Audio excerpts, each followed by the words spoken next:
Pinjol-pinjolnya itu adalah salah satunya yang benar-benar resmi bekerja sama dengan pihak ketiga adalah Assalamualaikum warahmatullahi wabarakatuh. Apa kabar teman-teman semuanya? Semoga semua dalam keadaan sehat walafiat ya. Diberikan kesehatan, kelancaran, serta kemudahan dalam segala urusan apapun itu. Hari ini semangat lagi kita, makin kita kuat mental. Oke teman-teman, kali ini saya akan membahas tentang ngamuk api batasin gerakan DC. Gara-gara DC, pinjol makin banyak yang digalbay. Nah, pinjol-pinjol apa saja yang bekerja sama dengan pihak ketiga, kita akan bahas secara tuntas. Tapi sebelumnya saya harapkan kalian semuanya sudah subscribe channel ini agar channel ini terus berkembang dan dapat memberikan informasi terbaik buat kalian yang galbay. Oke teman-teman, ini dia buat kalian.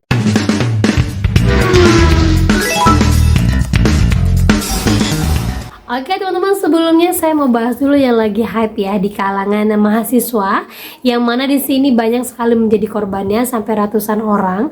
Tetapi yang lebih miris, ternyata pelakunya tidak bisa dipidana karena kesalahan satu hal ini. Nah, kita baca kronologinya ya. Awal pertemuan mereka itu pertama kali itu di masjid. Mereka mengaku katanya sedang menunggu keluarganya yang sedang sakit. Kemudian mereka saling bertukar nomor WA dan saling komunikasi. Ujung-ujungnya mereka meminjam uang, langsung lama-lama menawarkan pinjol, dan akhirnya teman ini meminjamkan laptopnya untuk digadaikan karena kasihan dengan keadaan si teman baru yang baru saja dia jumpai. Lama-kelamaan dari pinjol akhirnya modus investasi dan mulai minta lagi dengan alasan mau berangkat kerja ke tempat yang lebih jauh. Lama-kelamaan akhirnya berkali-kali lipat hutangnya dan barulah dia sadar.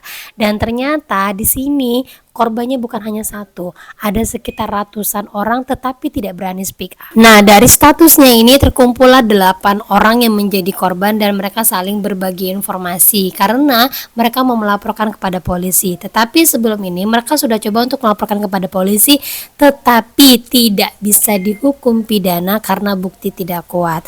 Dan salah satu yang menyebabkan si penipu tersebut tidak bisa dihukum pidana karena semua yang kita lakukan atas dasar sadar, kita meminjamkannya dan kita terbujuk kerayuannya serta tidak adanya hukum hitam di atas putih atas hutang kita. Nah, itu dia teman-teman ya. Jadi saya sampaikan kepada kalian, kalau kita memberikan data kita kepada teman kita dengan cara sukarela, ya, kita bantu dia, kita berikan data-data kita, terus dia minjol, akhirnya dia lari, itu teman kita tidak akan bisa dipidana ya. Dipidana pun pasti akan muter-muter, walaupun banyak hukum yang mengatakan bahwa bisa nanti dipidana, tapi pada kenyataannya banyak orang yang melapor kepada polisi, polisi mengatakan kamu memberikannya secara sukarela kan ya, terus tidak ada perjanjian hitam di atas putih. Nah, itu tidak bisa menguatkan opini kita ataupun pengaduan kita. Banyak yang coba untuk melapor kepada polisi atas kejadian menggunakan data, melarikan uang, rata-rata hampir pelakunya belum ada yang benar-benar bisa dipidana.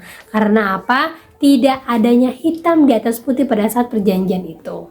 Jadi buat teman-teman semuanya, mulai sekarang jangan terlalu berbaik hati, baik itu kepada teman ataupun saudara dekat. Walaupun kita tahu ya saudara dekat tidak akan mencurangi kita, tapi yang namanya uang bisa membutakan mata siapapun itu.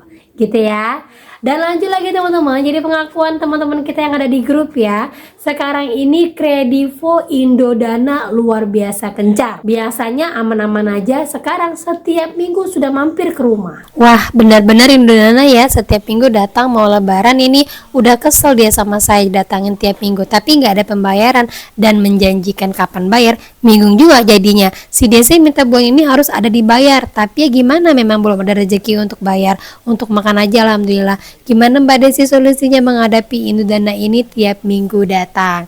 Jadi menjelang lebaran itu bukan 1-2 orang yang informasi kalau Indodana itu hampir tiap minggu datang ke alamat yang sama dengan DC yang sama. Dapat SP2 dari Kredivo udah 10 bulan malah sesering ini datang ketimbang semalam yang 90 hari. Tadi dia nanya ke tetangga rumah, Kak Desi, apakah itu boleh ya? Jadi selama 90 hari galbay itu DC-nya nggak rame banget datang. Tetapi setelah 10 bulan dan menjelang lebaran ini rajin sekali datang sampai nanyakan ke RT RW tentang keberadaannya, dan dia bertanya ini boleh apa enggak Kak? Jawaban saya kalau hanya sekedar bertanya boleh, tapi kalau hampir menagih kepada orang lain itu tidak boleh. DC-nya bisa dilaporkan. Nah, itu dia teman-teman ya. Jadi apapun yang dilakukan DC saat ini bukan hanya Indodana dan juga Kredivo, semua semua pinjol pasti akan melakukan hal yang sama. Tolong tetap kuat mental, stay berdiri kuat, jangan pernah goyang, jangan bayarkan dulu. Ingat saja kalau kalian bayarkan berarti kita melestarikan yang namanya fenomena. Setiap adanya perayaan besar pasti akan kita bayarkan. Ya, nah ini akan dijadikan fenomena tetap oleh pinjol-pinjol yang mana setiap ada perayaan besar pasti kita ada uang. Jangan lestarikan yang seperti itu. Ingat, tetap kuat mental, jangan tergoyahkan, jangan pernah patah arang. Apapun terorannya tidak akan membuat desa itu buru-buru datang ke rumah kalian. Gitu aja kuncinya teman-teman ya.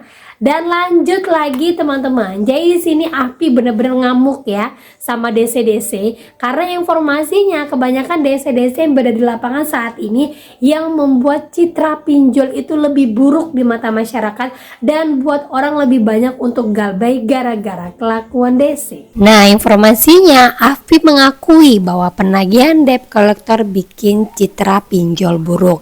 Di sini menegaskan bahwa pihak ketiga harus mengikuti sejumlah ketentuan, di antaranya seluruh tenaga penagih wajib terdaftar dan terverifikasi Api sehingga ID dari seluruh penagih terdaftar di portal tagihan tenaga penagih. Dia menyebutkan jika ada pengaduan masyarakat atas perilaku penagih yang tidak beretika ataupun di luar SOP Api, maka akan dikenakan sidang kode etik oleh komite etik yang independen. Jika terbukti ada tenaga penagih melanggar aturan, maka dikenakan sanksi. Apabila berat, maka akan di blacklist, tidak boleh lagi bekerja atau beraktivitas di industri pindar.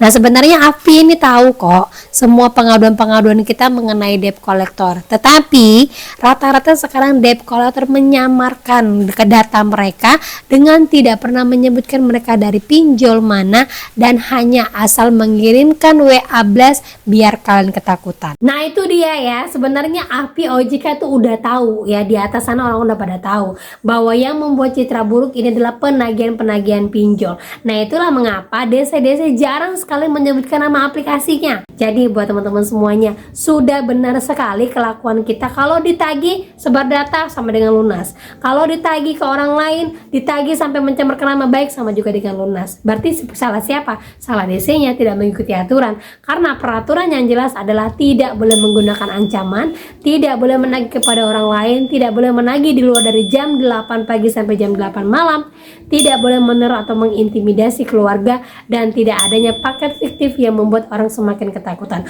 Nah, kalau dia sudah melakukan ini berarti sama dengan lunas. Gitu ya.